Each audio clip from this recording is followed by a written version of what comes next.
ہندوستان نے خبردار کیا ہے کہ 9/11 کے دہشت گردانہ حملوں کے 20 سال بعد ایک بار پھر دہشت گردی کو مختلف اصطلاحات جیسے متشدد قوم پرستی اور دائیں بازو کی انتہا پسندی میں تقسیم کرنے کی کوششیں کی جا رہی ہیں۔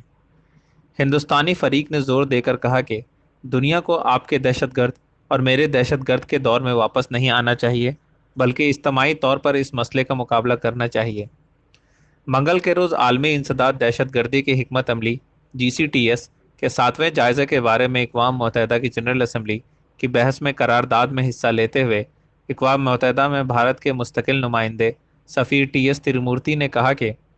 عالمی برادری نے اعتراف کیا ہے کہ دہشت گردی کا خطرہ سنگین ہے اور آفاقی اور کسی رعایت کے بغیر اقوام متحدہ کے تمام ممبر ممالک کی اجتماعی کوششوں سے ہی اسے شکست دی جا سکتی ہے۔ انہوں نے کہا،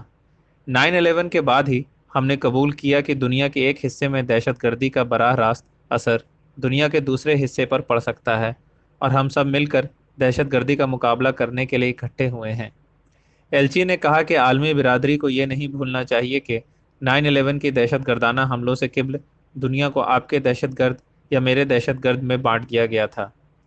انہوں نے کہا، 2 دہائیوں بعد ابھرتے ہوئے خطرات کی آڑ میں نئی اصطلاحات اپنا کر اب ایک بار پھر ہمیں تقسیم کرنے کی کوششیں کی جا رہی ہیں۔ انہوں نے کہا کہ دہشت گردی کی عالمگیر متفقہ تقریب کی عدم موجودگی عالمی سطح پر اس مسئلے کو ختم کرنے کے ہمارے مشترکہ مقصد کے لیے نقصان دہ ہے۔ جناب ترمورتی نے کہا،